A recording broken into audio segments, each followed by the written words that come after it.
ആരോഗ്യമന്ത്രി കെ ശൈലജയുടെ വാർത്താ സമ്മേളനം തുടരുകയാണ്. തത്സമയ ദൃശ്യങ്ങളിലേക്ക്. അവരുടെ ബിരുദം സംബന്ധിച്ചിട്ടുള്ള കാര്യങ്ങൾ ഇതൊക്കെ നഷ്ടപ്പെട്ടു പോയിരിക്കുന്നു എന്നാണ്. അപ്പോൾ ബഹുമാനപ്പെട്ട മുഖ്യമന്ത്രി തന്നെ പറഞ്ഞിട്ടുണ്ട് അത്തരം കാര്യങ്ങൾ പുനഃസ്ഥാപിക്കാൻ, അത് കൊടുക്കുന്നതിനുള്ള അദാലത്തൊക്കെ ഭാവിയിൽ നടത്തുന്നതാണെന്ന് പറഞ്ഞിട്ടുണ്ട്. പക്ഷേ ഇതെല്ലാം നഷ്ടപ്പെട്ടപ്പോഴുള്ള വലിയ ആശങ്ക ഒരു മാനസികാരോഗ്യ പ്രശ്നമായിട്ട് തന്നെ വരികയാണ്. ഒരു വലിയ ഉത്കണ്ഠ, ചിലർ ഭയങ്കരമായിട്ട് കരയുന്നു, അവർ വിമിഷ്ടപ്പെടുന്നു. അപ്പോൾ അവരെ ഒന്ന് സമാധാനിപ്പിക്കുന്നതിന് സോഷ്യൽ ജസ്റ്റിസ് ഡിപ്പാർട്ട്മെൻറ്റിൻ്റെ ഭാഗമായ കൗൺസിലേഴ്സിനെ അടക്കം ഉൾപ്പെടുത്തിക്കൊണ്ട് മാനസികാരോഗ്യ വിഭാഗം, ആരോഗ്യവകുപ്പിൻ്റെ മാനസികാരോഗ്യ വിഭാഗവുമായി ബന്ധപ്പെട്ടിട്ട് അവർക്ക് ആവശ്യമായിട്ടുള്ള കൗൺസിലിങ്ങും ആശ്വാസവും നൽകുന്നതിനുള്ള നടപടിക്രമങ്ങളും ഈ ക്യാമ്പുകളിൽ സ്വീകരിക്കുന്നതാണ് എന്നുള്ളതാണ് പ്രത്യേകിച്ച് പറയാനുള്ളത്. അപ്പോൾ ഇവിടെ ഒരു കൺട്രോൾ സെല്ലിൻ്റെ ഭാഗമായിട്ട് വിവിധ കാര്യങ്ങൾക്ക് വിവിധ ചുമതലകൾ തന്നെ നൽകിയിട്ടുണ്ട്. വിവിധ വിഭാഗങ്ങളായി തിരിച്ചുകൊണ്ട് അവർക്ക് ചുമതലകൾ നൽകിയിട്ടുണ്ട്. അതിൽ കൺട്രോൾ റൂമിൻ്റെ IT വിഭാഗമൊക്കെ കൈകാര്യം ചെയ്യുന്നതിനും കോൾ സെൻറ്റർ കൈകാര്യം ചെയ്യുന്നതിനും കൺട്രോൾ റൂം തന്നെ കൈകാര്യം ചെയ്യുന്നതിനും ഡോക്ടർമാർക്ക് ചുമതല കൊടുത്തിട്ടുണ്ട്, പ്രത്യേകം ഡോക്ടർമാർക്ക് ചുമതല കൊടുത്തിട്ടുണ്ട്. അതുപോലെ മെഡിസിൻ, അതുപോലെ എക്യുപ്മെൻറ്റ്സ്, ഇത്തരം കാര്യങ്ങൾ, അതിൻ്റെ അഭാവം, അത് മറ്റു കാര്യങ്ങൾ, അതെല്ലാം ഇവിടെ വിവരം വരുന്നതനുസരിച്ച് അത് നിയന്ത്രിക്കുന്നതിന് വേറെ തന്നെ ഇവിടെ ഡോക്ടർമാരെ ചുമതലപ്പെടുത്തിയിട്ടുണ്ട്. അതുപോലെ ബിൽഡിങ്ങുകളുടെ പുനരാവിഷ്കരണവും റീകൺസ്ട്രക്ഷനും അത്തരം കാര്യങ്ങളെ മറ്റൊരു വിഭാഗം ഡോക്ടർമാരെ ചുമതലപ്പെടുത്തിയിട്ടുണ്ട്. പിന്നെ മീഡിയ കാര്യങ്ങളെല്ലാം കൈകാര്യം ചെയ്യാൻ പ്രത്യേക ചുമതല കൊടുത്തിട്ടുണ്ട്. പബ്ലിക് ഹെൽത്ത് വിഭാഗം ഡോക്ടർ റീനയുടെ നേതൃത്വത്തിൽ പബ്ലിക് ഹെൽത്ത് വിഭാഗം പ്രത്യേകിച്ച് അവിടെ തന്നെ അത് തന്നെ വിഭജിച്ചുകൊണ്ട് വ്യത്യസ്ത വിഭാഗങ്ങളായി ഓരോരുത്തർക്കും ചുമതല. പബ്ലിക് ഹെൽത്ത് വിഭാഗത്തിൽ തന്നെ 2-3 സോണുകളായി ഒരു ജില്ലയെ തന്നെ തിരിച്ചുകൊണ്ട് എങ്ങനെയാണ് വിവരങ്ങൾ ശേഖരിക്കുക എന്നുള്ള രീതിയിൽ ചുമതല കൊടുത്തിട്ടുണ്ട്. ഈ ഫ്ലഡ് എഫക്റ്റഡ് ഏരിയയിലെ ഇമ്മ്യൂണൈസേഷൻ്റെ ചുമതല മറ്റൊരു വിഭാഗം ആളുകൾക്ക് കൊടുത്തിട്ടുണ്ട്. അങ്ങനെ ഓരോ വിഭാഗത്തിലും പ്രത്യേകിച്ച് ചുമതലകൾ നൽകിക്കൊണ്ട് തന്നെ വാഹനങ്ങളുടെ അഭാവമൊക്കെ വരുന്ന സമയത്ത് അത് ശ്രദ്ധിക്കാൻ, മെഡിക്കൽ എയ്ഡ് മാനേജ്മെൻറ്റ് പ്രത്യേകിച്ച്, അതുപോലെ പുറത്തുനിന്ന് വരുന്ന റിലീഫ് അത് കൈകാര്യം ചെയ്യാൻ പ്രത്യേക ചുമതല, ഇങ്ങനെ ഓരോ വിഭാഗത്തിനും പ്രത്യേക ചുമതലകൾ നൽകിക്കൊണ്ട് തന്നെ ഈ കാര്യങ്ങളെല്ലാം ഏകോപിപ്പിച്ചുകൊണ്ടുള്ള ഒരു പഴുതടച്ച ഒരു പ്രവർത്തനം നടത്തണമെന്നുള്ളതാണ് ആരോഗ്യവകുപ്പ് ആഗ്രഹിച്ചിട്ടുള്ളത്. ആ രീതിയിൽ എല്ലാ പ്രവർത്തനങ്ങളും സ്റ്റാർട്ട് ചെയ്ത് കഴിഞ്ഞിട്ടുണ്ട്. ഇനി മറ്റ് കാര്യങ്ങൾ, വിദേശത്തു നിന്നൊക്കെ വരുന്ന കാര്യങ്ങളുണ്ട്, അതെല്ലാം തന്നെ എങ്ങനെയാണ് മറ്റ് സംസ്ഥാനങ്ങളിൽ നിന്നൊക്കെ വരുന്ന കാര്യങ്ങൾ, അതിനെല്ലാം ഒന്ന് മോണിറ്റർ ചെയ്യാനും കൃത്യമായിട്ട് വീതിക്കാനും. ഞങ്ങൾക്ക് ബഹുജനങ്ങളോട് പറയാനുള്ളത്, ഇനി വരുന്ന ആരോഗ്യ പ്രശ്നങ്ങൾ ഒഴിവാക്കാൻ പൂർണ്ണമായിട്ടും ആരോഗ്യവകുപ്പിൻ്റെ നിർദ്ദേശങ്ങളുമായിട്ട് സഹകരിക്കണമെന്നാണ്. ഇത് സംബന്ധിച്ചിട്ടുള്ള ബോധവൽക്കരണ പ്രക്രിയയ്ക്ക് ആവശ്യമായിട്ടുള്ള മെറ്റീരിയൽസ് അത് ഈ മാധ്യമങ്ങളിൽ ഇപ്പോൾ കൊടുക്കുന്നത്, ഞാനൊരു നന്ദി പറയാൻ ആഗ്രഹിക്കുന്നു. ആദ്യത്തെ ദിവസം തന്നെ ഞങ്ങളുടെ കൺട്രോൾ റൂം കൊടുത്തിട്ടുള്ള കാര്യങ്ങൾ ഇന്നലെ ചില മാധ്യമങ്ങളെല്ലാം എനിക്ക് കാണാനിടയായി. നന്നായിട്ട് ദൃശ്യമാധ്യമങ്ങളിലൊക്കെ ആ കാര്യങ്ങൾ വന്നിട്ടുണ്ട്. അത് അവർ വാർത്തകളുടെ ഇടവേളകളിലൊക്കെ നിങ്ങൾ കാണിച്ചിട്ടുണ്ട്. അത് കുറേ നാൾ ദയവായിട്ട് തുടരണം. എന്തൊക്കെയാണ് ഈ പ്രിക്കോഷൻ ആവശ്യമായിട്ടുള്ള നടപടിക്രമങ്ങൾ എന്നുള്ളത് കൃത്യമായിട്ട് നിങ്ങൾ ഒന്ന് കൊടുത്താൽ അത് വലിയ ഉപകാരമായിരിക്കും ജനങ്ങളോട് ചെയ്യുന്നത്. ബഹുജനങ്ങളും ക്ലോറിനേഷൻ്റെ കാര്യമൊക്കെ പറഞ്ഞാൽ ക്ലോറിനേറ്റ് ചെയ്ത വെള്ളം മാത്രമേ ഉപയോഗിക്കാവൂ എന്ന് നിർബന്ധമായിട്ടും, ക്ലോറിൻ ഗുളികയോ മറ്റോ കിട്ടുന്നില്ലെങ്കിൽ ഞങ്ങളോട് പറഞ്ഞാൽ അപ്പം തന്നെ അത് എത്തിച്ചു തരാൻ ഞങ്ങൾ ബാധ്യസ്ഥരാണ്, ഞങ്ങളത് എത്തിക്കുകയും ചെയ്യും. അതുകൊണ്ട് ഈ പറയുന്ന എല്ലാ ബോധവൽക്കരണ കാര്യങ്ങളും മീഡിയയും സഹകരിക്കണം, ബഹുജനങ്ങളും സഹകരിക്കണം. പൂർണ്ണമായി ഒരേ മനസ്സോടെ മുന്നോട്ട് പോയാൽ നമുക്ക് ഉണ്ടാകാനിടയില്ല. എല്ലാവരും ഇതാണ് ചോദിക്കുന്നത്, വെളിയിൽ നിന്നുള്ളവരും. ഇനി വെള്ളം ഒഴിവായി പോകുന്നു, പ്രളയം പിൻവാങ്ങുന്നു, അപ്പോൾ ഇനി ആരോഗ്യ പ്രശ്നങ്ങളല്ലേ വരാനിരിക്കുന്നതെന്നാണ്. അത് ശരിയുമാണ്. അത് നേരിടാൻ നമ്മൾ ഒരുമിച്ച് ഒറ്റക്കെട്ടായിട്ട് പരിശ്രമിച്ചാൽ നമുക്ക് ഒരു വലിയ റിസൾട്ട്, നല്ലൊരു റിസൾട്ട് ഉണ്ടാക്കിയെടുക്കാൻ സാധിക്കും, ജനങ്ങളെ രക്ഷിക്കാൻ സാധിക്കും എന്നുള്ളതാണ് എനിക്ക് പറയാനുള്ളത്. മറ്റ് കാര്യങ്ങൾ ആരോഗ്യവകുപ്പ് അഡീഷണൽ ചീഫ് സെക്രട്ടറിയും ഹെൽത്ത് ഡയറക്ടറും ഉണ്ട്, അവർ കൂടി സംസാരിക്കും. ഒരുപാട് ജില്ലകളിൽ നിന്നൊരു ആവശ്യങ്ങൾ വരുന്നത് 2-3 ഏരിയയിലാണ്. ഒന്ന്, ക്യാമ്പുകൾ ആരംഭിക്കാൻ ആവശ്യമായിട്ടുള്ള സ്ഥലങ്ങൾ, പലയിടത്തും ക്യാമ്പുകൾ ആവശ്യപ്പെടുന്നു.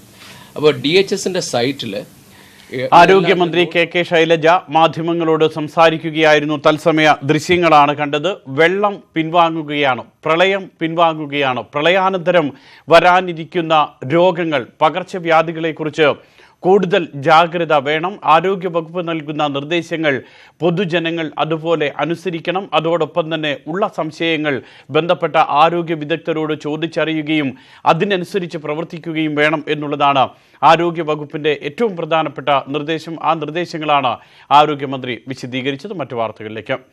മത്സ്യത്തൊഴിലാളികളെ പ്രശംസിച്ച് ദേശീയ ദുരന്ത നിവാരണ സേനാ മേധാവി സഞ്ജയ് കുമാർ. മത്സ്യത്തൊഴിലാളികളുടെ പ്രവർത്തനം പങ്കാളിത്ത സേവനത്തിൻ്റെ ഉത്തമ ഉദാഹരണമാണ്. മത്സ്യത്തൊഴിലാളികൾ ദുരന്ത നിവാരണ സേനയ്ക്ക് വഴികാട്ടിയെന്നും സംസ്ഥാന സർക്കാർ മികച്ച രീതിയിൽ പ്രവർത്തനം ഏകോപിപ്പിച്ചുവെന്നും സഞ്ജയ് കുമാർ ന്യൂസ് 18 പ്രതിനിധി എം ഉണ്ണികൃഷ്ണന് നൽകിയ അഭിമുഖത്തിൽ പറഞ്ഞു. കേരളത്തിലെ ദുരിതാശ്വാസ പ്രവർത്തനങ്ങൾ അതിന്റെ അവസാന ഘട്ടത്തിലെത്തുമ്പോൾ ദുരിതാശ്വാസ പ്രവർത്തനങ്ങൾക്ക് മുൻപന്തിയിൽ തന്നെ ഉണ്ടായിരുന്ന NDRFന്റെ തലവൻ ഇപ്പോൾ നമ്മോടൊപ്പം ചേരുന്നുണ്ട്. അദ്ദേഹം ശ്രീ സഞ്ജയ് കുമാർ ഏത് തരത്തിലാണ് ഈ ഒരു നടപടികൾ അതിന്റെ അവസാനത്തിലേക്ക് എത്തുന്നതെന്ന് വിശദീകരിക്കുകയാണ്. NDRF have done lots of rescue operations in different and difficult terrains like Kashmir and even in Uttarakhand. So how difficult was the rescue and relief operations in Kerala, especially from the reports which you are getting from the ground? The situation was very difficult over there because heavy incessant rains for such a long period, coupled with the discharge of water from dams, the rivers were completely in a spate. Then vast area was inundated. Sometimes the flow of water, the current was so much that it was very difficult to stabilize boats over there. Reaching out to people, thousands of people were looked for by their parents or relatives, friends, etc. Some tourists were stranded. So in the absence of communication facilities, the mobile communication facilities, telephone facilities, it was very difficult to get to the people. Then our agencies, in tandem with all other agencies, did a fantastic job over there, and they reached out to the people. They provided medical assistance even. The NDRF teams alone saved more than 450 people. Those lives were saved and evacuated 17,000 people to safer places. Apart from providing 4,500 people were extended medical facilities wherever needed. Emergency medical response was given and pre-hospital treatment was given to them.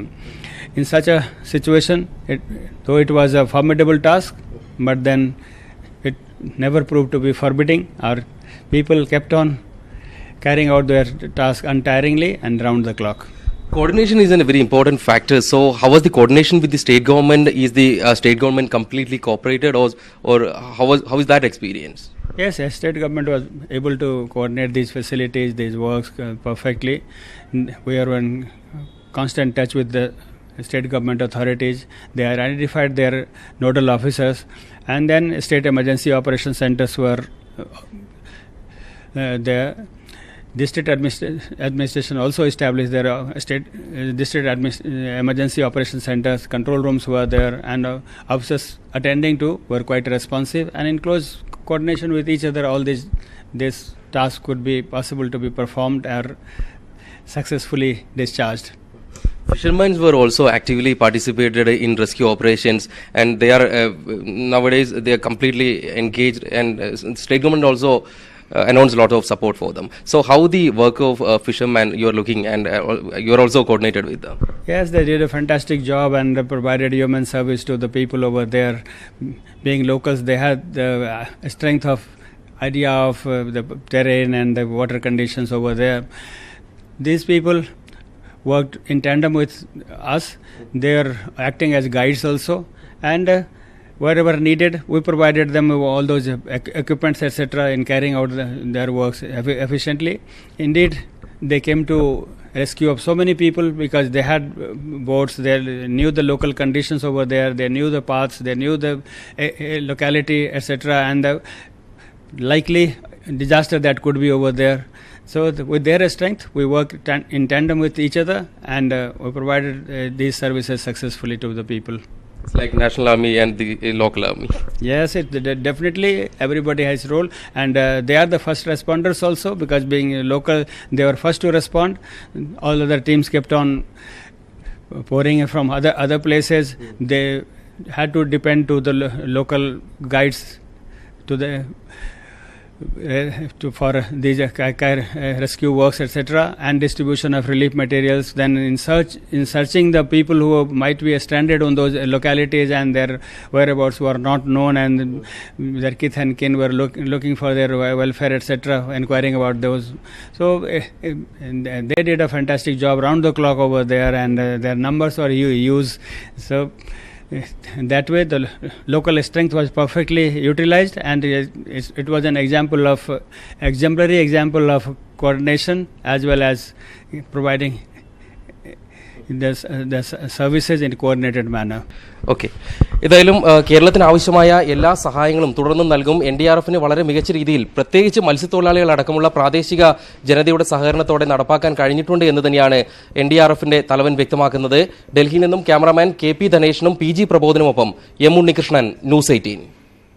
ദേശീയ ദുരന്ത നിവാരണ സേനാ മേധാവി കേരളത്തിലെ ദുരിതാശ്വാസ പ്രവർത്തനങ്ങളെ വിലയിരുത്തിക്കൊണ്ട് ഉണ്ണികൃഷ്ണനോട് സംസാരിക്കുകയായിരുന്നു. വാക്കുകളാണ് കേട്ടത്. സർക്കാരിന്റെ ഏകോപനം, മത്സ്യത്തൊഴിലാളികളുടെ പങ്കാളിത്തം, പ്രാദേശികമായ ജനങ്ങളുടെ പങ്കാളിത്തമെല്ലാം വലിയ പ്രശംസ അർഹിക്കുന്നതാണെന്നാണ് അദ്ദേഹം പറയുന്നത്. മഴയ്ക്ക് ശമനമായെങ്കിലും ചെങ്ങന്നൂർ ഉൾപ്പെടെയുള്ള പ്രദേശങ്ങൾ ഇപ്പോഴും വെള്ളക്കെട്ടിന് നടുവിലാണ്. ശേഷിക്കുന്നവരെ കൂടി ഇന്നു തന്നെ ക്യാമ്പുകളിലേക്ക് മാറ്റാനുള്ള ദൗത്യം തുടരുകയും ചെയ്യുന്നു. കുട്ടനാട്ടിൽ ഭൂരിഭാഗം പേരെയും സുരക്ഷിത കേന്ദ്രങ്ങളിലേക്ക് മാറ്റി. ചാലക്കുടി പുഴയുടെ തീരത്ത് മാള കേന്ദ്രീകരിച്ചും എറണാകുളം ജില്ലയിലെ പറവൂരും വീടുകളിൽ തുടരുന്നവരെ കണ്ടെത്താൻ സൈന്യം രംഗത്തുണ്ട്. എറണാകുളം ഷൊർണൂർ റൂട്ടിൽ ട്രെയിൻ ഗതാഗതം പുനഃസ്ഥാപിച്ചു. പ്രളയത്തിൽ മരിച്ച 8 പേരുടെ മൃതദേഹം കൂടി ഇന്ന് കണ്ടെടുത്തു. പ്രളയദുരിത മേഖലകളിൽ രക്ഷാപ്രവർത്തനം അവസാന ഘട്ടത്തിലാണ്. ചെങ്ങന്നൂരിൽ 100 കണക്കിന് പേർ ഇപ്പോഴും വീടുകളിൽ ഒറ്റപ്പെട്ടു കഴിയുകയാണ്. ഇവരെ നിർബന്ധപൂർവ്വം ക്യാമ്പുകളിലെത്തിക്കാനാണ് ശ്രമം. കുട്ടനാട്ടിൽ ഏതാനും പേരെ മാത്രമേ സുരക്ഷിത കേന്ദ്രങ്ങളിലേക്ക് മാറ്റാനുള്ളൂ. കക്കി ഡാം തുറന്നതിനാൽ പമ്പാ തീരത്തുള്ളവർക്ക് ജാഗ്രതാ നിർദ്ദേശമുണ്ട്. തൃശൂർ ജില്ലയിലും രക്ഷാപ്രവർത്തനം തുടരുന്നു. ചാലക്കുടിയിൽ മാള കേന്ദ്രീകരിച്ചാണ് പ്രധാനമായും രക്ഷാപ്രവർത്തനം. എറണാകുളം ജില്ലയിൽ രക്ഷാപ്രവർത്തനം പൂർത്തിയായെന്ന് ജില്ലാ കളക്ടർ അറിയിച്ചു. കോട്ടയത്തിന്റെ പടിഞ്ഞാറൻ മേഖലകൾ ഇപ്പോഴും വെള്ളക്കെട്ടിലാണ്. പറവൂർ കുത്തിയത്തോട്ടിൽ ചുമരിടിഞ്ഞു മരിച്ച 4 പേരുടെ മൃതദേഹം കൂടി ഇന്ന് കണ്ടെത്തി. കുട്ടനാട്ടിലെ വേഴപ്രയിലും രാമങ്കരിയിലുമായി വെള്ളക്കെട്ടിൽ 2 മൃതദേഹവും പാലക്കാട് നഗരത്തിൽ വെള്ളക്കെട്ടിൽ 1 മൃതദേഹവും കണ്ടെടുത്തു. 9,28,015 പേരാണ് സംസ്ഥാനത്ത് വിവിധ ക്യാമ്പുകളിൽ കഴിയുന്നത്. 2 ദിവസത്തിലധികം വെള്ളക്കെട്ടിന്റെ ഭാഗമായി അവിടെ താമസിക്കാതിരിക്കാൻ കഴിയുകയോ, അതല്ലെങ്കിൽ ഉരുൾപൊട്ടൽ അല്ലെങ്കിൽ അതുപോലുള്ള സംഭവങ്ങളെ തുടർന്ന് വീട്ടിൽ താമസിക്കാൻ കഴിയാതിരിക്കുകയോ, ക്യാമ്പുകളിലോ അല്ല അടുത്ത ബന്ധുക്കളുടെ വീടുകളിലാവാം. ഇപ്പോൾ പോയിട്ടുള്ള ആളുകൾ എല്ലാവരും ക്യാമ്പുകളിൽ എത്തിക്കൊള്ളണമെന്നില്ല. മാറി താമസിക്കേണ്ടി വന്ന ആളുകൾ എന്ന് പറഞ്ഞാൽ ഈ ദുരന്തത്തിൻ്റെ ഇരകളായി മാറിയിട്ടുള്ള ആളുകളുടെ കാര്യത്തിൽ സർക്കാർ പ്രഖ്യാപിച്ചിട്ടുള്ള സഹായം അത്തരം ആളുകൾക്ക് ലഭ്യമാകുമെന്നതാണ് പറഞ്ഞതിൻ്റെ ചുരുക്കം. രക്ഷാപ്രവർത്തനം അവസാന ഘട്ടത്തിലായതോടെ എറണാകുളം, തൃശൂർ ജില്ലകളിൽ വെള്ളക്കെട്ടിലായിരുന്ന വീടുകളുടെ ശുചീകരണ പ്രവർത്തനങ്ങൾ ആരംഭിച്ചു.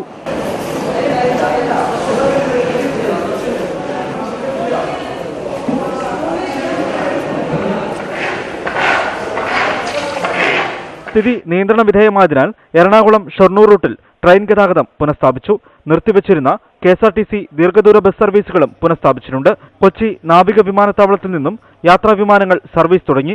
72 യാത്രക്കാരുമായി രാവിലെ ബംഗളൂരുവിൽ നിന്നുമാണ് ആദ്യ വിമാനമെത്തിയത്. ഇടുക്കിയിലും മുല്ലപ്പെരിയാറിലും ജലനിരപ്പ് നേരിയ തോതിൽ താഴ്ന്നു. വരും ദിവസങ്ങളിൽ സംസ്ഥാനത്ത് മഴ കുറയുമെന്നാണ് കാലാവസ്ഥാ നിരീക്ഷണ കേന്ദ്രം അറിയിക്കുന്നത്. ദുരിതാശ്വാസ പ്രവർത്തനങ്ങളും പുനരധിവാസ പ്രവർത്തനങ്ങളും വിലയിരുത്താൻ മുഖ്യമന്ത്രി പിണറായി വിജയൻ നാളെ സർവകക്ഷി യോഗം വിളിച്ചിട്ടുണ്ട്. വിവിധ ബ്യൂറോകൾക്കൊപ്പം ന്യൂസ് ഡെസ്ക്, ന്യൂസ് 18. ദുരിതാശ്വാസ ക്യാമ്പുകളിലേക്ക് വിതരണം ചെയ്യുന്നതിനായി ആലപ്പുഴ SB കോളേജിലെ കളക്ഷൻ പോയിന്റിലേക്ക് നിരവധി പേരാണ് സഹായവുമായി എത്തുന്നത്. MS അനീഷ് കുമാർ ചേരുന്നു കളക്ഷൻ പോയിന്റിൽ നിന്നും. അനീഷ്, ദുരിതാശ്വാസ ക്യാമ്പുകളിലേക്ക് ആളുകൾക്ക് ഭക്ഷണം, അതോടൊപ്പം തന്നെ മറ്റ് ആരോഗ്യ സംരക്ഷണത്തിനുള്ള ഉപാധികൾ, ഇതെല്ലാം എത്തിക്കൊണ്ടിരിക്കുകയാണ്. അനീഷ് നിൽക്കുന്ന സ്ഥലത്തു നിന്നുമുള്ള വിവരങ്ങൾ എന്താണ്?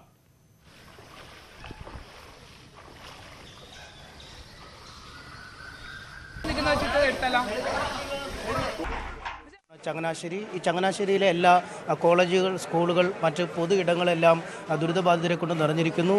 കുട്ടനാട്ടിൽ നിന്ന് മാത്രം ഏതാണ്ട് 50,000-ഓളം ആളുകളാണ് ചങ്ങനാശ്ശേരി താലൂക്കിലെ വിവിധ ഇടങ്ങളിലായി എത്തിയിരിക്കുന്നത്. ചങ്ങനാശ്ശേരി നഗരം മധ്യം മുതൽ കറുകച്ചാൽ വരെ നീളുന്ന ഇടങ്ങളിലാണ് ഇവരെ താമസിപ്പിച്ചിരിക്കുന്നത്. ഇപ്പോൾ തന്നെ നമ്മൾ കാണുന്നത് SP കോളേജിലെ വിദ്യാർത്ഥിനികളടക്കമുള്ളവർ ചേർന്ന് ദ്രുതഗതിയിൽ ദുരിതബാധിതർക്കായി വിതരണം ചെയ്യുന്നതിനെത്തിയ തുണികളും മറ്റും വേർതിരിച്ച് എടുക്കുന്നതിനുള്ള ദൃശ്യങ്ങളാണ്. ഇത് ഒരു തുണിക്ക് വേറൊരു തുണി മാറിയിടാൻ പോലുമില്ലാതാണ് പലരും ഈ ദുരിതബാധിത സ്ഥലങ്ങളിൽ നിന്നും പോകുന്നത്. ഇപ്പോൾ ഈ കോളേജിലെ വൈസ് പ്രിൻസിപ്പൽ കൂടിയായ ഫാദർ എജി അച്ഛൻ നമ്മളോട് പോകുന്നുണ്ട്. എങ്ങനെയുണ്ട് ഇവിടുത്തെ കാര്യങ്ങൾ? ഏതൊക്കെ രീതിയിലുള്ള സാമഗ്രികളാണ് നമുക്കിപ്പോൾ ആവശ്യം വരുന്നത്? നമ്മളെ സംബന്ധിച്ചിടത്തോളം ഏകദേശം 450 പേര് ക്യാമ്പുകളിൽ താമസിക്കുന്നുണ്ട്. അതുകൂടാതെ സമീപ പ്രദേശങ്ങളിൽ ഇവിടെ രജിസ്റ്റർ ചെയ്തതിന് ശേഷം സമീപ പ്രദേശങ്ങളിലെ വീടുകളിൽ പോയി താമസിക്കുന്ന 400ഓളം പേരുണ്ട്. അപ്പോൾ അങ്ങനെ അതുകൂടാതെ അല്ലാത്ത അൺഓതറൈസ്ഡ് ആയിട്ട് തന്നെ പല ബന്ധുവീടുകളിലും അതുപോലെ തന്നെ സുഹൃത്ത് വീടുകളിലും താമസിക്കുന്നവരുണ്ട്. ഈവൻ പരിചയമില്ലാത്ത വീടുകൾ വരെ തുറന്നു കൊടുത്ത് വീടിൻ്റെ ഒരു മുറിയൊക്കെ തുറന്നു കൊടുത്ത് കുട്ടനാട്ടിൽ നിന്ന് പലരും ഇവിടെ വന്ന് താമസിക്കുന്നുണ്ട്. ഇപ്പോൾ ചങ്ങനാശ്ശേരിയിൽ അനുഭവപ്പെടുന്ന ഏറ്റവും പ്രധാനപ്പെട്ട പ്രത്യേകത എന്ന് പറഞ്ഞു കഴിഞ്ഞാൽ ആവശ്യത്തിന് ഭക്ഷണ സാധനങ്ങൾ കടകളിൽ പോലും ലഭ്യമല്ല എന്നുള്ളതാണ് വരുന്നത്. അങ്ങനെ വരുമ്പോഴത്തേക്കും പ്രത്യേകിച്ചും ഈ ചെറിയ കിറ്റുകളായി, പിന്നെ പലരുടെയും കയ്യിൽ പണമില്ല. അപ്പോൾ ചെറിയ കിറ്റുകളായിട്ട് ഭക്ഷണം പാചകം ചെയ്യാനുള്ള സാധനങ്ങൾ കൊടുക്കുക എന്നുള്ളതാണ് ഏറെ പ്രധാനം. ഇന്ന് തന്നെ നമ്മുടെ ഇവിടുത്തെ സെൻറ്ററിൽ തന്നെ 400ഓളം വീടുകളിൽ താമസിക്കുന്നവർക്ക് വേണ്ടിയിട്ട് ചെറിയ കിറ്റുകൾ നമ്മളിവിടുന്ന് വിതരണം ചെയ്തു. പക്ഷേ അങ്ങനെ വിതരണം ചെയ്യാനുള്ള കിറ്റുകൾ ആവശ്യത്തിന് നമുക്ക് പലപ്പോഴും ലഭിക്കുന്നില്ല എന്നുള്ളതാണ് പ്രധാന ഒരു കാര്യം. അതുപോലെ തന്നെയാണ് വസ്ത്രത്തിൻ്റെ കാര്യത്തിലാണെങ്കിൽ ലുങ്കി, ബെഡ്ഷീറ്റ്, അതുപോലെ നൈറ്റി, പായ, ഇങ്ങനെയുള്ള കാര്യങ്ങളും പല ക്യാമ്പുകളിലേക്കും അതുപോലെ തന്നെ ചെറിയ ചെറിയ സെൻറ്ററുകളുണ്ട്. അതായത് ചില വീടുകളുടെ മുകളിലത്തെ നില അല്ലെങ്കിൽ ടെറസൊക്കെ തുറന്നു കൊടുത്ത് അങ്ങനെയുള്ള ചെറിയ സെൻറ്ററുകളുണ്ട്. അവിടെയൊക്കെ വേണ്ടിയിട്ടുള്ള അത്യാവശ്യം വേണ്ട സാധനങ്ങൾ, അതിനു വേണ്ടിയിട്ടുള്ള കിറ്റുകളും പലപ്പോഴും നമുക്ക് ആവശ്യമാണ്. അതും ലഭ്യമാകുന്നില്ല എന്നുള്ളത് വളരെ വലിയൊരു ബുദ്ധിമുട്ടാണ്. പക്ഷേ വേറൊരു പ്രശ്നമുണ്ടല്ലോ, ഏറ്റവും അധികം ആളുകൾ ചങ്ങനാശ്ശേരിയിലാണ് ക്യാമ്പുകളെന്നും എങ്കിലും ചങ്ങനാശ്ശേരിക്കാർ കുറവാണ്. മറ്റ് ജില്ലയുടെ മറ്റിടങ്ങളിൽ, മറ്റ് താലൂക്കുകളിൽ നിന്നുള്ള അവർക്ക് സർക്കാർ സഹായം കാര്യമായിട്ട് ലഭിക്കുന്നു. സർക്കാർ സഹായത്തിന് ഇവിടെ SB കോളേജിനെ സംബന്ധിച്ചിടത്തോളം നമ്മുടെ കോളേജ് ലെവലിൽ തന്നെ ഉള്ള ഒരു കൺട്രോൾ റൂമും അതുപോലെ തന്നെ വിതരണ കേന്ദ്രവുമുണ്ട്. പക്ഷേ അതിനേക്കാൾ പ്രധാനം സർക്കാർ തലത്തിൽ തന്നെ, താലൂക്ക് തലത്തിൽ തന്നെയുള്ള സപ്ലൈ കേന്ദ്രവും ഇവിടെ ചങ്ങനാശ്ശേരി SB കോളേജിലെ പൗവത്തിൽ ഹാളിൽ ക്രമീകരിച്ചിട്ടുണ്ട്. പക്ഷേ അവിടേക്ക് അതായത് ഗവൺമെൻറ്റിൻ്റെ നിയമം അനുസരിച്ച് തന്നെ വില്ലേജ് ഓഫീസറുടെ കത്തുമായി വരുന്ന ആർക്കും അവർ നൽകുന്നുണ്ട്. അത് പ്രത്യേക വില്ലേജ് ഒന്നൊന്നുമല്ല, അല്ലാതെ തന്നെ വളരെ ഔദാര്യപൂർവ്വം അവർ നൽകുന്നുണ്ട്. പക്ഷെ പലപ്പോഴും ഈ ചില വീടുകളിലും ചെറു ക്യാമ്പുകളിലൊക്കെ താമസിക്കുന്നവർക്ക് വില്ലേജ് ഓഫീസറിൻ്റെ കത്ത് ലഭ്യമാകുക എന്നുള്ളത് എളുപ്പമല്ല. അതിൻ്റെ പരിമിതിയാണ് അവർ അനുഭവിക്കുന്നത്. പക്ഷേ അത് കണ്ടുകൊണ്ട് കോളേജ് അതിനേക്കാൾ വലിയ രീതിയിൽ ചെയ്യാവുന്നത് മാക്സിമം ചെയ്യുന്നുണ്ട്. അത് ആ രീതിയിൽ വലിയ ബുദ്ധിമുട്ടൊന്നുമില്ല. പക്ഷേ ഗവൺമെൻറ്റിൻ്റെ തലത്തിൽ ഗവൺമെൻറ്റിനാവുന്നത് പോലെ തന്നെ നന്നായിട്ട് തന്നെ അത് ചെയ്യുന്നുണ്ട്. അത് ഒരു ഡെപ്യൂട്ടി തഹസീൽദാരും അതുപോലെ തന്നെ ഏകദേശം 5ഓളം ഉദ്യോഗസ്ഥരും ഇവിടെ താമസിച്ചാണ് ആ കാര്യങ്ങൾ അവർ ക്രമീകരിക്കുന്നത്. സുരേഷ്, ഫാദർ പറഞ്ഞതുപോലെ നമുക്ക് ഈ കോളേജിൻ്റെ ഈ നിലയിലെ മുറികളെല്ലാം തന്നെ ഒരുപക്ഷെ ഈ ദുരിതാശ്വാസ പ്രവർത്തനങ്ങൾക്ക് വേണ്ടി മാറ്റിയിരിക്കുന്നു. ഭക്ഷ്യസാമഗ്രികൾ, പാക്ക് ചെയ്ത ഭക്ഷണ പദാർത്ഥങ്ങൾ, കുപ്പിവെള്ളം തുടങ്ങി കുട്ടനാട്ടിലേക്ക് എത്തിക്കേണ്ടതും കുട്ടനാട്ടിലെ വിവിധ ആളുകൾ ഇവിടെ താമസിക്കുന്ന ഇടങ്ങളിൽ എല്ലാം പര്യാപ്തമായ രീതിയിലുള്ള ഒരു സ്റ്റോക്കുണ്ട്. നേരത്തെ ഫാദർ സൂചിപ്പിച്ചതുപോലെ തന്നെ തുണിത്തരങ്ങളുടെ കാര്യത്തിലാണ് ഒരു പോരായ്മ അനുഭവപ്പെടുന്നത്. അതുകൊണ്ട് കൂടുതൽ ആളുകൾ തുണിത്തരങ്ങളും ലുങ്കികൾ, നൈറ്റുകൾ തുടങ്ങിയ സാധന സാമഗ്രികൾ കൂടി ഇവിടേക്ക് എത്തിക്കണമെന്നാണ് ഈ രക്ഷാപ്രവർത്തകർ ആവശ്യപ്പെടുന്നത്. സുരേഷ്, ആലപ്പുഴ SB കോളേജിൽ നിന്നുമാണ് MS അനീഷ് കുമാർ വിവരങ്ങൾ നൽകിയത്. വസ്ത്രങ്ങളുടെ ക്ഷാമം പല കേന്ദ്രങ്ങളിലും അനുഭവപ്പെടുന്നുണ്ട്. ഭക്ഷണ സാധനങ്ങൾ ആവശ്യത്തിന് ചിലയിടങ്ങളിൽ ഉണ്ട്. വിവരങ്ങളാണ് അനീഷ് നൽകിയത്. പ്രളയക്കെടുതിയിലെ രക്ഷാപ്രവർത്തനം ഇന്ന് പൂർത്തിയാകുമെന്നാണ് DGP ലോക്നാഥ് ബെഹ്റ പ്രതീക്ഷ പ്രകടിപ്പിക്കുന്നത്. ചെങ്ങന്നൂരിൽ സ്ഥിതി പൂർണ്ണമായും സാധാരണ നിലയിലെത്തിക്കാൻ കഴിഞ്ഞിട്ടില്ല. പാണ്ടനാട് മേഖലയിൽ രക്ഷാപ്രവർത്തനത്തിന് ഹെലികോപ്റ്റർ ഉപയോഗിക്കും. ഇപ്പോൾ നടക്കുന്ന രക്ഷാപ്രവർത്തനങ്ങളുടെ ഏകോപനം മികച്ച നിലയിലാണെന്നും DGP പറഞ്ഞു. ചെങ്ങന്നൂർ മേഖലയിലെ സ്ഥിതിഗതികൾ നിരീക്ഷിക്കാൻ ഹെലികോപ്റ്ററിൽ പുറപ്പെടും മുൻപ് തിരുവനന്തപുരത്ത് മാധ്യമങ്ങളോട് സംസാരിക്കുകയായിരുന്നു DGP. അപ്പോൾ ഇപ്പോൾ അവിടുത്തെ സ്ഥിതി 100% നോർമലായിട്ടില്ല. കുറച്ച് പാണ്ടനാടിലെ കുറേ റെസ്ക്യൂ ഓപ്പറേഷൻ ഇപ്പോൾ നടത്തിക്കൊണ്ടിരിക്കുകയാണ്. Helicopter support also is required എന്നാണ് പറഞ്ഞു. SP അപ്പോൾ പറഞ്ഞു ഹെലികോപ്റ്റർ അവിടെ പോകുന്നുണ്ടോ. Actually if there is a aerial evacuation required it will be done. പക്ഷേ ഏരിയൽ ഇവാക്വേഷന് കൂടുതൽ ആൾക്കാർക്ക് താല്പര്യം ചെയ്യില്ല. But that's okay. ഇപ്പോൾ കുറച്ചുകൂടി സ്റ്റാബിലിറ്റി വന്നുകൊണ്ടിരിക്കുകയാണ്. So it will be natural. ഒരു ആൾ വീട് വിട്ടിട്ട് എവിടെയെങ്കിലും പോകാൻ വേണ്ടിയിട്ട് ഒരു ഹ്യൂമൻ ഫാക്ടറാണ്. ചെങ്ങന്നൂരിൽ കൂടുതൽ സഹായം എത്തിക്കേണ്ടതുണ്ടെന്നാണ് DGP പറയുന്നത്. ചെങ്ങന്നൂരിൽ നിന്നും കൂടുതൽ വിവരങ്ങളുമായി സനോജ് സുരേന്ദ്രൻ ചേരുന്നുണ്ട്. ഇതിനിടെ CPM സംസ്ഥാന സെക്രട്ടറി കോടിയേരി ബാലകൃഷ്ണൻ ദുരിതാശ്വാസ ക്യാമ്പുകൾ സന്ദർശിക്കാനും എത്തി. സനോജ് വിവരങ്ങൾ നൽകുന്നു. സനോജ്, CPM സംസ്ഥാന സെക്രട്ടറി സന്ദർശിച്ച ശേഷം പറഞ്ഞതെന്ത്? സനോജ് നിൽക്കുന്ന ദുരിതാശ്വാസ ക്യാമ്പിലെ അവസ്ഥയത്? സുരേഷ്, ഇപ്പോൾ നമ്മൾ നിൽക്കുന്നത് ചെങ്ങന്നൂർ താലൂക്ക് ഓഫീസിലാണ്. അല്പസമയത്തിനകം ഇവിടെ മേഴ്സിക്കുട്ടിയമ്മ എത്തുമെന്ന അറിയിപ്പിന്റെ അടിസ്ഥാനത്തിലാണ് നിൽക്കുന്നത്. എന്തായാലും ദുരിതാശ്വാസ ക്യാമ്പുകൾ അല്പം മുമ്പാണ് CPM സംസ്ഥാന സെക്രട്ടറി കോടിയേരി ബാലകൃഷ്ണൻ സന്ദർശനം നടത്തിയത്. ക്യാമ്പിലെത്തിയ അദ്ദേഹം ആളുകളിൽ നിന്നും സ്ഥിതിഗതികൾ നേരിട്ട് വിലയിരുത്തി.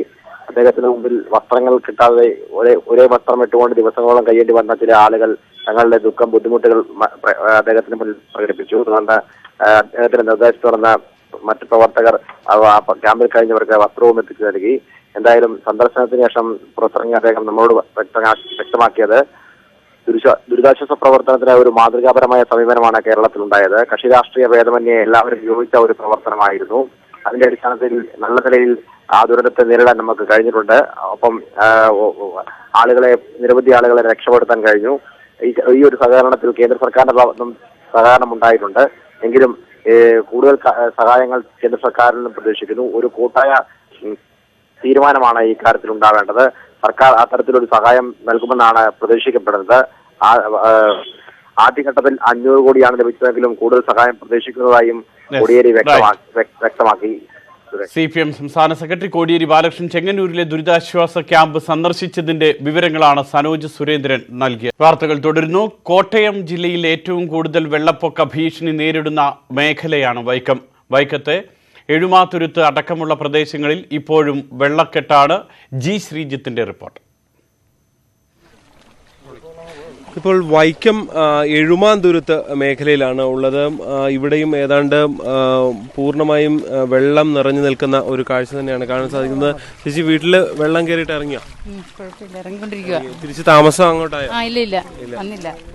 എന്താ ഏട്ടാ പൊതുവെ ഒരു അവസ്ഥ? വെള്ളം ഇറക്കമായി? വെള്ളം ഇറങ്ങി തുടങ്ങിയിട്ടുണ്ട്. എങ്ങനെ ഈ റോഡ് കൂടെ പോകാൻ പറ്റുമോ? റോഡ് വഴി അത്യാവശ്യം നീന്തി പോകും, വെള്ളത്തിലും പോകും. ഏതാണ്ട് ഇത് തന്നെയാണ് ആ ഒരു അവസ്ഥയുള്ളത്. ഈ മേഖല ഏതാണ്ട് പൂർണ്ണമായും വെള്ളത്തിൽ നിൽക്കുന്ന ഒരു സാഹചര്യം തന്നെയാണ് കാണാൻ സാധിക്കുന്നത്.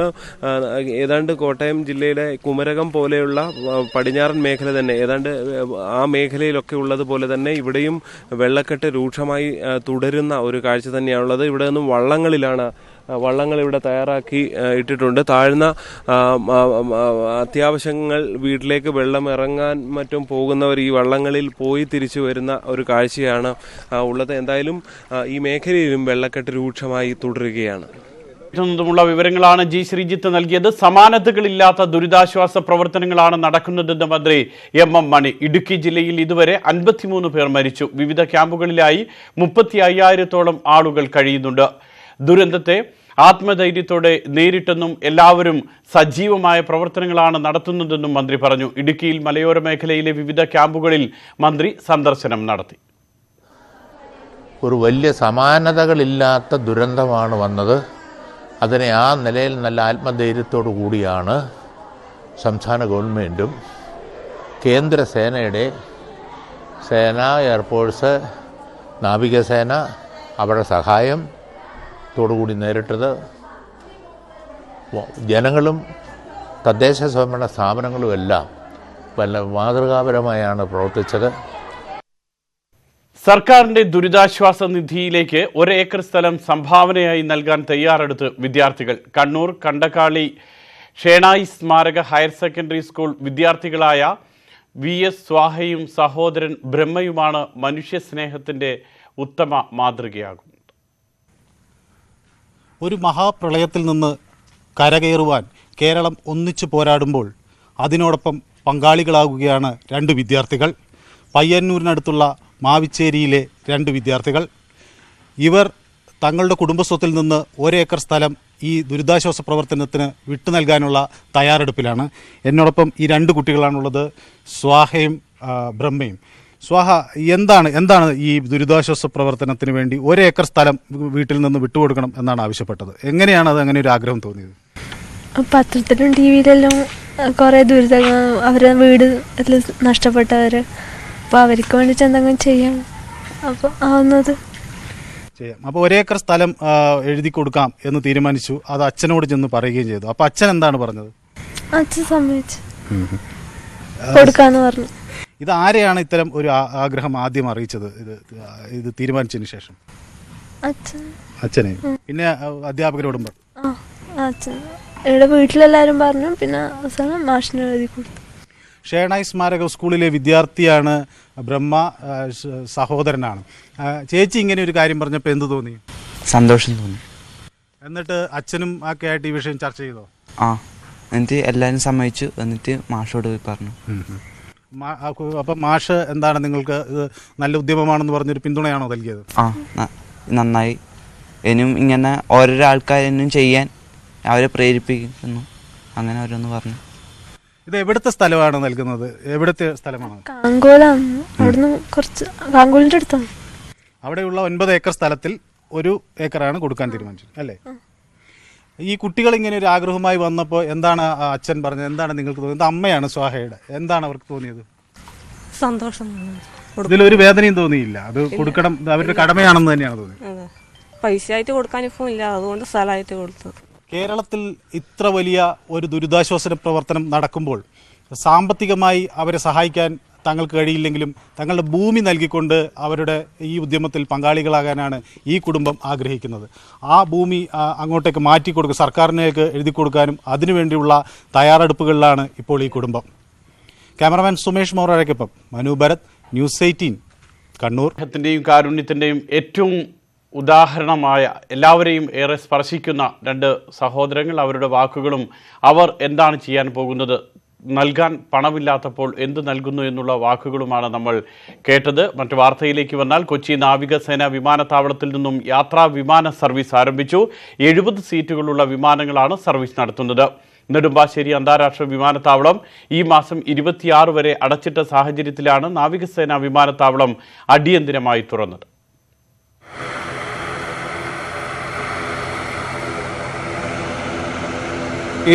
യാത്രക്കാരുമായി രാവിലെ ബംഗളൂരുവിൽ നിന്നുമാണ് ആദ്യ വിമാനം എത്തിയത്. ബംഗളൂരുവിന് പുറമെ മധുര, കോയമ്പത്തൂർ എന്നീ നഗരങ്ങൾ കേന്ദ്രീകരിച്ചാണ് ഇപ്പോൾ സർവീസ്. ആഭ്യന്തര സർവീസാണ് എയർ ഇന്ത്യയുടെ അലയൻസ് എയർ എന്ന ചെറുവിമാനങ്ങൾ നടത്തുന്നത്. വിദേശത്തു നിന്ന് കൊച്ചിയിലേക്ക് വരാൻ കഴിയാതെ വിവിധ സംസ്ഥാനങ്ങളിൽ കുടുങ്ങിയവർ നാട്ടിലേക്ക് എത്താനായതിന്റെ സന്തോഷത്തിനൊപ്പം പ്രളയക്കെടുതിയുടെ ആശങ്കയിലുമാണ്. ഒത്തിരി ഉപകാരമായി പോയി. കാരണം ഞങ്ങളുടെ മക്കളോടെ തന്നെ പെട്ടെന്ന് വരാൻ പറ്റി.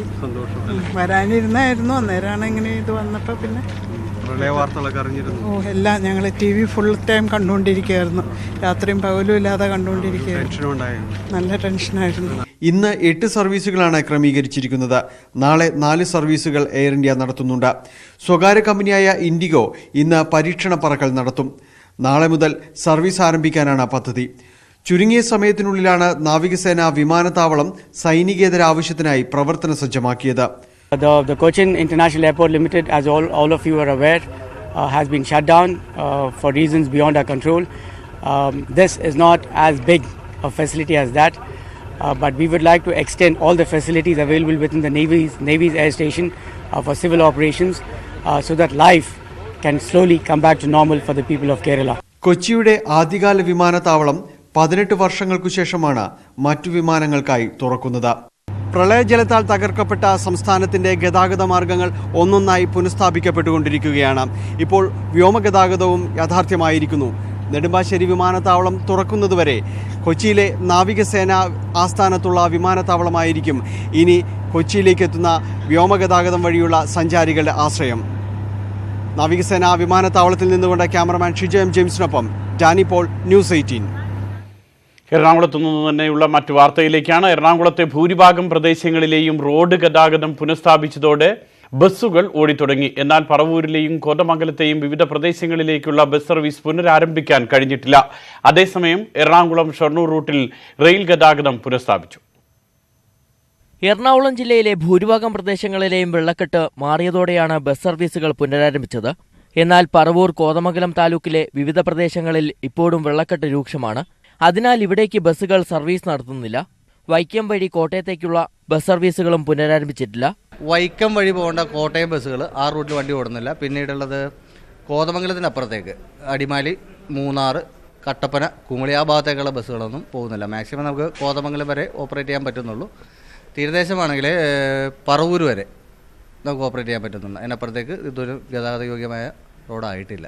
ആലുവ പാലത്തിലൂടെയുള്ള റെയിൽ ഗതാഗതം പുനഃസ്ഥാപിച്ചതോടെ എറണാകുളം ഷൊർണൂർ റൂട്ടിൽ ട്രെയിനുകൾ ഓടിത്തുടങ്ങി. അറ്റകുറ്റപ്പണികൾ വേഗത്തിൽ പൂർത്തിയാക്കിയതോടെയാണ് ഈ റൂട്ടിലെ ഗതാഗതം പുനഃസ്ഥാപിച്ചത്. അതേസമയം എറണാകുളത്ത് നിന്ന് പുറപ്പെടാനിരുന്ന ബംഗളൂരു ഇന്റർസിറ്റി, മംഗള എക്സ്പ്രസ്, മഡ്ഗാവ് എക്സ്പ്രസ്, ബനാസ്പതി സൂപ്പർഫാസ്റ്റ് എന്നീ ട്രെയിനുകൾ റദ്ദാക്കിയിട്ടുണ്ട്. ആലുവ പാലത്തിലൂടെയുള്ള റെയിൽ ഗതാഗതം പുനഃസ്ഥാപിച്ചതും എറണാകുളം ജില്ലയിലെ ഭൂരിഭാഗം പ്രദേശങ്ങളിലേക്കുള്ള ബസ് സർവീസുകൾ പുനരാരംഭിച്ചതും കഴിഞ്ഞ ദിവസങ്ങളിൽ വലഞ്ഞിരുന്ന യാത്രക്കാർക്ക് വലിയ ആശ്വാസകരമാവുകയാണ്. കൊച്ചിയിൽ നിന്നും ക്യാമറമാൻ ശ്യാംദാസിനൊപ്പം എസ് ശരൺ, ന്യൂസ് 18. രക്ഷാപ്രവർത്തനത്തിനിറങ്ങാൻ സൈന്യത്തിന് അനുവാദം ലഭിക്കേണ്ടതില്ലെന്ന് കരസേനാ ദക്ഷിണമേഖലാ മേധാവി ലഫ്റ്റനന്റ് ജനറൽ DR സോണി. ഓരോ പൗരനെയും രക്ഷിക്കുക സൈന്യത്തിന്റെ കടമയാണ്. കേരളത്തിലെ രക്ഷാപ്രവർത്തനം ദുഷ്കരമായിരുന്നു.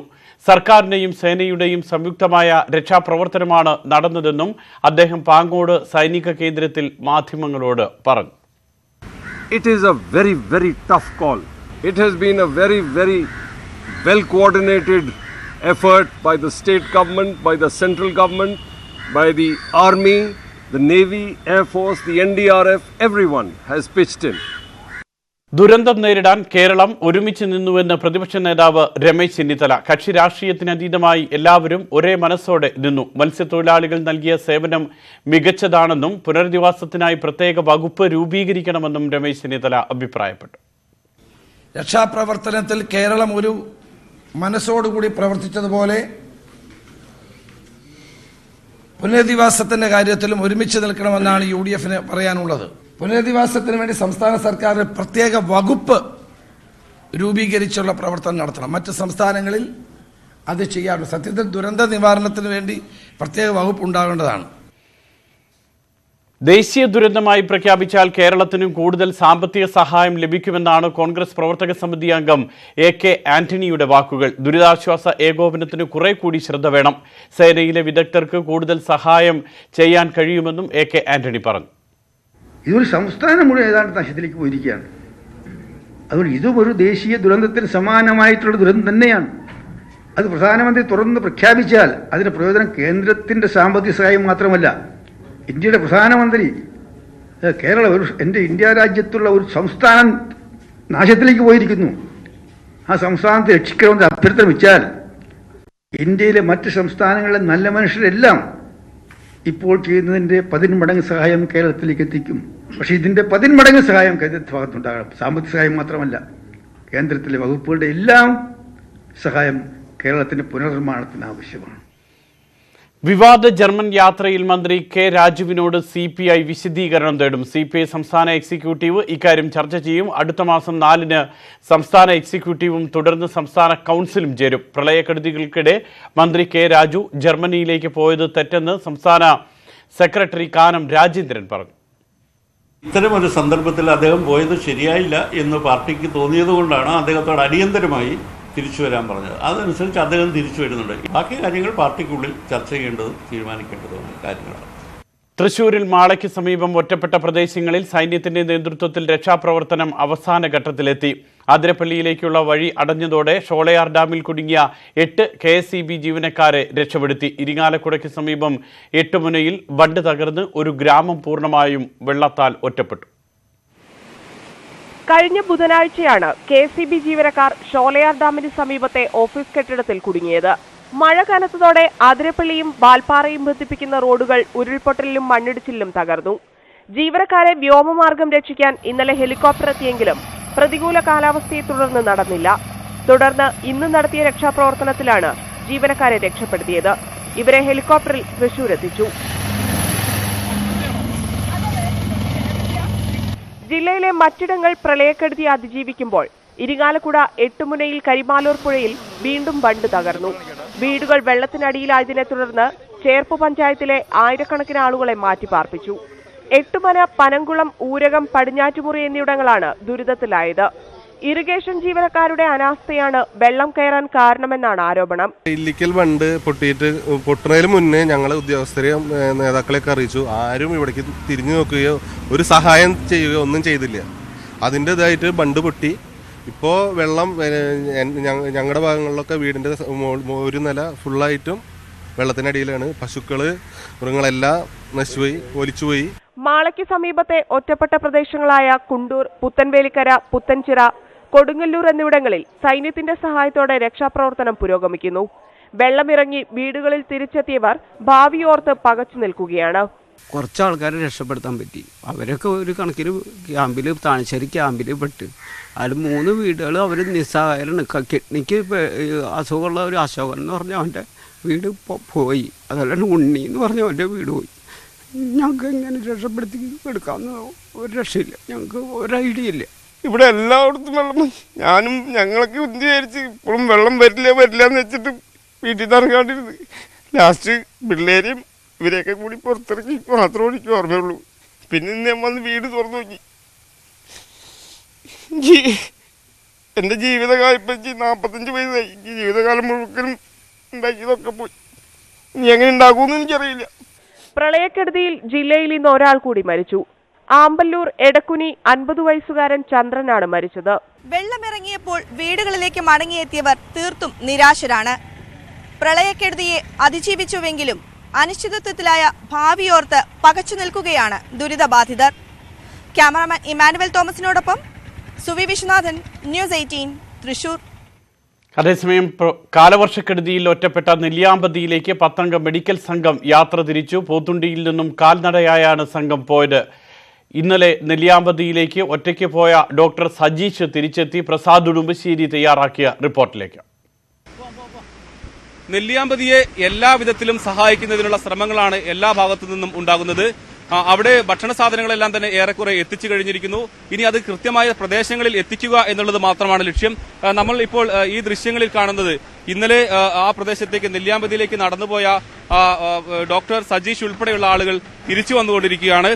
അവർ നെല്ലിയാമ്പതിയിൽ അവിടെ ക്യാമ്പുകളിൽ സന്ദർശനം നടത്തി അവിടുത്തെ ആളുകളുടെ ആരോഗ്യസ്ഥിതി ഉൾപ്പെടെ പരിശോധിച്ചു.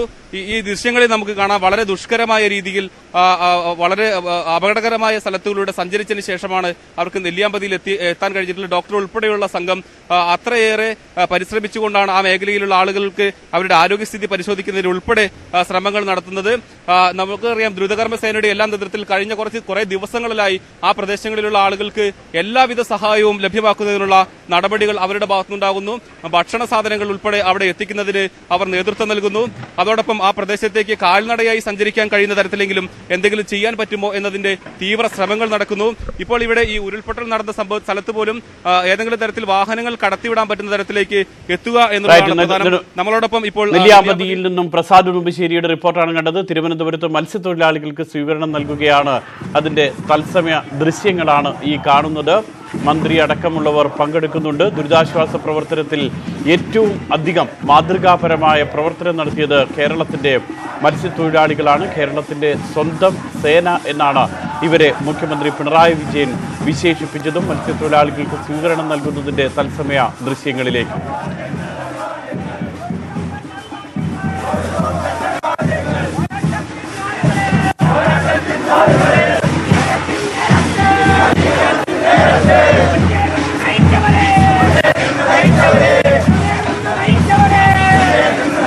കേരളം പ്രളയത്തിൽ മുങ്ങിത്താഴുമ്പോൾ അവസാനമായ ഒരു കൈത്താങ്ങായി വെള്ളത്തിലൂടെ നീന്തിയെത്തി ആയിരങ്ങൾക്ക് ജീവൻ നൽകിയവരാണ് മത്സ്യത്തൊഴിലാളികൾ. നാടിന്റെ നാനാഭാഗങ്ങളിൽ നിന്നും കുട്ടനാടൻ മേഖലയിലേക്ക് കൊല്ലത്ത് നിന്ന് അടക്കം മത്സ്യത്തൊഴിലാളികൾ മറ്റൊരാളും പ്രത്യേകമായിട്ടുള്ള ഒരു നിർദ്ദേശം നൽകുന്നതിന് മുൻപ് തന്നെ അവരുടെ ഒരു നിർദ്ദേശത്തിനോ ഉത്തരവിനോ ആജ്ഞയ്ക്കോ കാത്തു നിൽക്കാതെ സ്വയം ആത്മസമർപ്പണം നടത്തി ജീവൻ രക്ഷിക്കാൻ വേണ്ടി ഇറങ്ങിയവരാണ് മത്സ്യത്തൊഴിലാളികൾ. കഴിഞ്ഞ ദിവസം നമ്മൾ കണ്ടതാണ് സ്വന്തം ശരീരം പോലും ചവിട്ടുപടിയായി കൊടുത്തുകൊണ്ട് മത്സ്യത്തൊഴിലാളികൾ രക്ഷാപ്രവർത്തനത്തിന് ഇറങ്ങിയ ദൃശ്യങ്ങൾ. അങ്ങനെയുള്ള മത്സ്യത്തൊഴിലാളികളാണ് വലിയൊരു ദുരന്തത്തിൽ നിന്ന്, ഒട്ടേറെ പേരുടെ മരണത്തിൽ നിന്നും കേരളത്തെ രക്ഷിച്ചത്.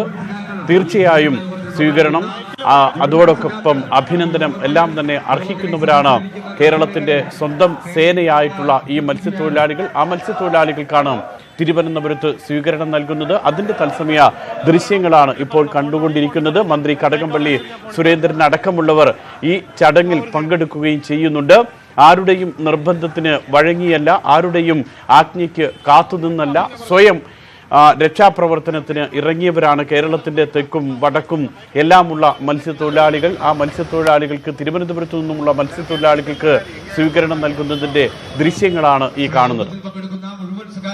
ഉമേഷ് ബാലകൃഷ്ണനാണ് സ്വീകരണം നൽകുന്ന സ്ഥലത്തു നിന്നും നമ്മളോടൊപ്പം ചേരുന്നത്.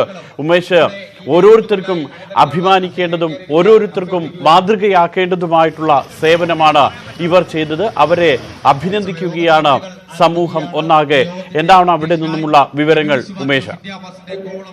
തീർച്ചയായും സുരേഷ്, ഇവർ ഇന്നാണ് ശേഷം തിരിച്ചെത്തിയപ്പോൾ തന്നെ പ്രഥമ സ്വീകരണമാണ് ഇപ്പോൾ ഇവിടെ നൽകുന്നത്.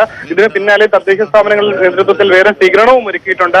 ആദ്യ സ്വീകരണം വിഴിഞ്ഞത്തു നിന്ന് രക്ഷാപ്രവർത്തനത്തിന് പോയ മത്സ്യത്തൊഴിലാളികൾക്ക് ഇപ്പോൾ കോവളം CPM ഏരിയ കമ്മിറ്റിയുടെ നേതൃത്വത്തിലാണ് നൽകുന്നത്. മന്ത്രി കടകംപള്ളി സുരേന്ദ്രൻ നേരിട്ടെത്തി അവരെ ആദരിക്കും. കടകംപള്ളി സുരേന്ദ്രൻ നേരിട്ടെത്തിയിട്ടുണ്ട്. അദ്ദേഹം പ്രകടനത്തോടൊപ്പം നാടിന്റെ സ്നേഹം ഏറ്റുവാങ്ങി അവർ റോഡിലൂടെ പ്രകടനം നടത്തി ഷോൾ അടക്കം നൽകിയായിരുന്നു അവരെ കൊണ്ടുവന്നത്. അപ്പോൾ തന്നെ മന്ത്രി അവരെ സ്വീകരിക്കാൻ വിഴിഞ്ഞം ജംഗ്ഷനിൽ തന്നെ കാത്തു നിൽപ്പുണ്ടായിരുന്നു. ഇത്തരത്തിൽ സ്വീകരിച്ച് അവരെ ഇപ്പോൾ സ്റ്റേജിൽ എത്തിക്കുന്നു. ആദ്യമായി പരിപാടികൾ ആരംഭിക്കുകയാണ്. ഒരുപക്ഷെ നാടിന് ഒരു ആവശ്യം വന്നപ്പോൾ മറ്റ് സ്വന്തം കാര്യങ്ങളെല്ലാം മാറ്റിവെച്ച് ദുരന്തമുഖത്ത് രക്ഷാപ്രവർത്തനത്തിന് ഇറങ്ങിയവർക്ക് അർഹതപ്പെട്ട ഒരു ആദരവ് തന്നെയാണ് ഇപ്പോൾ ഇവിടെ നൽകുന്നത്. ഇനി തദ്ദേശ സ്ഥാപനങ്ങളുടെ നേതൃത്വത്തിൽ മറ്റ് സ്വീകരണങ്ങൾ വഴിയെ നൽകുന്നുണ്ട്. ഇവിടെ മാത്രമല്ല, തിരുവനന്തപുരം ജില്ലയിൽ ഉമേഷ് ബാലകൃഷ്ണനാണ് തിരുവനന്തപുരത്തു നിന്നുമുള്ള വിവരങ്ങൾ നൽകുന്നത്. വിഴിഞ്ഞത്തു നിന്നുമുള്ള മത്സ്യത്തൊഴിലാളികൾക്കാണ് സ്വീകരണം നൽകുന്നത്. ഇടയ്ക്ക് ടെലിഫോണിൽ തകരാറുണ്ട് ഉമേഷ് ബാലകൃഷ്ണന്റേത്. കാരണം ആ മേഖലയിൽ റേഞ്ച് കുറവായിരിക്കും. ഉമേഷ്, ഈ പറയുന്നത് പോലെ തന്നെ വിഴിഞ്ഞത്തു നിന്നുമുള്ള മത്സ്യത്തൊഴിലാളികൾക്കാണ് ഇപ്പോൾ സ്വീകരണം നൽകുന്നത്. മറ്റ് മേഖലകളിലുള്ള മത്സ്യത്തൊഴിലാളികൾക്കും വരും ദിവസങ്ങളിൽ ഇത്തരത്തിലുള്ള സ്വീകരണം നൽകുന്നുണ്ടോ? എന്താണ് വിവരങ്ങൾ ഉമേഷ്? തുടരാം. ഇന്ന് 3 മണി മുതൽ തന്നെ പല സ്ഥലങ്ങളിലും പ്രാദേശികമായി സ്വീകരണം ഏർപ്പെടുത്തിയിരുന്നു. കാരണം തിരുവനന്തപുരത്ത് നിന്ന് പോയ എല്ലാവരും തിരിച്ചു വന്നിട്ടുള്ള, ഇനിയും തിരിച്ചു വരാനുള്ള ആളുകളുണ്ട്. രക്ഷാപ്രവർത്തനത്തിൽ ഇപ്പോഴും മുഴുകിയിരിക്കുന്ന ആളുകളുണ്ട്. അവരെല്ലാം തിരിച്ചു വരുമ്പോൾ അതിനനുസരിച്ച് വിവിധ രീതിയിൽ സ്വീകരണ പരിപാടികൾ ഒരുക്കുന്നുണ്ട്. പൂന്തുറയിൽ നിന്നെത്തിയവർക്ക് ഇന്ന് 3:30 പൂന്തുറയുടെ പ്രദേശവാസികൾ തന്നെ സ്വീകരണം നൽകിയിരുന്നു. ഇനി ഇതിപ്പോൾ നൽകുന്നത് CPM കോവളം ഏരിയ കമ്മിറ്റിയുടെ നേതൃത്വത്തിലുള്ള സ്വീകരണമാണ് ഇപ്പോൾ ഇവിടെ നടക്കുന്നത്. തദ്ദേശ സ്ഥാപനങ്ങളുടെ നേതൃത്വത്തിൽ വരും ദിവസങ്ങളിൽ സ്വീകരണം ഒരുക്കുമെന്നാണ് അറിയിച്ചിട്ടുള്ളത്. എന്തായാലും എല്ലാ പ്രദേശങ്ങളിൽ നിന്ന് പോയ എല്ലാ മത്സ്യത്തൊഴിലാളികൾക്കും അർഹമായ സ്വീകരണം തന്നെ നൽകും. അതിനുള്ള ഒരു ആദ്യ ദിവസം തന്നെ ഒരു വിപുലമായ സ്വീകരണം ഒരുക്കി, അവർ അർഹിക്കുന്ന സ്വീകരണം ഒരുക്കി, അർഹിക്കുന്ന മാന്യതയോടുകൂടി അവർക്കിപ്പോൾ സ്വീകരണം നൽകിക്കൊണ്ടിരിക്കുന്നു. മന്ത്രി തന്നെ, സംസ്ഥാനത്തിന്റെ ഒരു മന്ത്രി തന്നെ, ജില്ലയിൽ നിന്നുള്ള ഏകമന്ത്രിയായ കടകംപള്ളി സുരേന്ദ്രൻ തന്നെ നേരിട്ടെത്തി അവർക്ക് സ്വീകരണ പരിപാടിയിൽ പങ്കെടുക്കുന്നു. അവരെ റോഡിൽ നിന്ന് സ്വീകരിച്ച് അദ്ദേഹം തന്നെ നേരിട്ട് ഇപ്പോൾ സ്വീകരണ പരിപാടിക്ക് ഒരുക്കിയിരുന്ന സ്റ്റേജിന്റെ സൈഡിൽ ഒരുക്കിയിരുന്ന സ്ഥലത്ത് മന്ത്രി തന്നെ നേരിട്ടെത്തി ഓരോരുത്തർക്കും കൈ നൽകി അവരെ കൊണ്ട് ആ സ്ഥലത്ത് ഇരുത്തിയിരിക്കുന്നു. ഇത്തരത്തിൽ സ്വന്തം നാടിന് വേണ്ടി ജീവൻ പണയം വെച്ച് മറ്റ് സ്വാർത്ഥ താല്പര്യങ്ങളൊന്നുമില്ലാതെ ഇറങ്ങിയവർക്ക് അർഹമായ സ്വീകരണം, അർഹമായ ആദരവ് ഒരു നാട് നൽകുന്നു. പല സംഘടനകളും വരും ദിവസങ്ങളിൽ നൽകും. ഒരു പക്ഷേ മാതൃകയാണ് മത്സ്യത്തൊഴിലാളികൾ. മുഖ്യമന്ത്രി പറഞ്ഞതുപോലെ ഇന്ത്യയുടെ ആർമിയാണ്, ഇന്ത്യയുടെ സേനയാണ് മത്സ്യത്തൊഴിലാളികൾ. ആ ഒരു പക്ഷേ കഴിഞ്ഞ കുറച്ചു ദിവസങ്ങൾക്ക് മുൻപ് വരെ ഈ ഒരു രക്ഷാപ്രവർത്തനത്തിൽ പങ്കെടുക്കുന്നതിന് മുൻപ് വരെ സമൂഹത്തിന്റെ ഒരു മേഖലകളിൽ മാത്രം ഒതുങ്ങിക്കഴിഞ്ഞിരുന്ന അവരെ ഒരു പക്ഷേ മുഖ്യധാരയിലെ തന്നെ ഇത്രയും ഒരു വലിയ ദൗത്യം സേനയും ഇന്ത്യൻ ആർമിയും നാവികസേനയും അടക്കം ദേശീയ തലത്തിൽ പോലും പ്രശംസിക്കുന്ന തരത്തിൽ അവരുടെ രക്ഷാപ്രവർത്തനത്തിന്റെ പങ്ക് ഉയർന്നിരിക്കുന്നു. അവരുടെ ഒരു യഥാർത്ഥ അവരുടെ വൈഭവം വെള്ളത്തിനോടും ഇത്തരത്തിൽ കുത്തൊഴുക്കുള്ള വെള്ളത്തിനോടും എല്ലാം മണ്ണിലിടുന്ന അവരുടെ ജീവിതത്തിന്റെ പരിചയം എങ്ങനെയാണ് ഒരു മനുഷ്യന്റെ ജീവൻ രക്ഷിക്കാൻ വേണ്ടി ഉപയോഗപ്പെടുത്താൻ കഴിയുന്നു എന്നുള്ള ഓരോരോ മണിക്കൂറുകളായിരുന്നു കഴിഞ്ഞ കുറെ ഉമേഷ് സൂചിപ്പിച്ചതുപോലെ തന്നെ വിഴിഞ്ഞത്തു നിന്നുമുള്ള മത്സ്യത്തൊഴിലാളികൾക്കാണ് ഇപ്പോൾ സ്വീകരണം നൽകുന്നത്. വെള്ളത്തിൽ മുങ്ങിത്താഴുന്ന ജീവനുകളെ കൈക്കുമ്പിളിൽ കോരിയെടുത്ത് കരയിൽ എത്തിച്ചിട്ടുള്ള കേരളത്തിന്റെ സ്വന്തം വീര സൈനികരാണ് മത്സ്യത്തൊഴിലാളികൾ. അവരെയാണ് കേരളം ആദരിക്കുന്നത്. അതിന്റെ തത്സമയ ദൃശ്യങ്ങളാണ് കാണുന്നത്.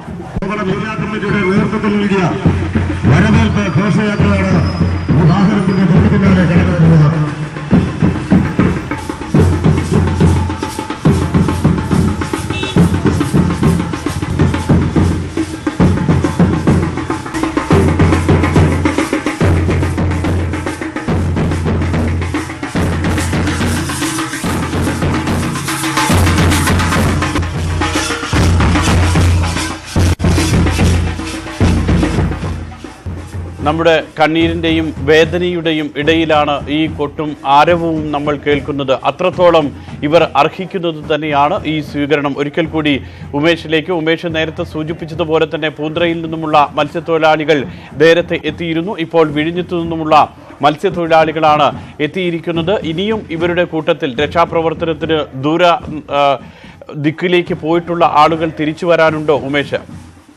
തീർച്ചയായും ഇനിയുമുണ്ട് ഇവരുടെ തിരുവനന്തപുരം ജില്ലയിൽ നിന്ന് വിവിധ സ്ഥലങ്ങളിൽ രക്ഷാപ്രവർത്തനത്തിന് പോയവർ തിരിച്ചെത്താൻ.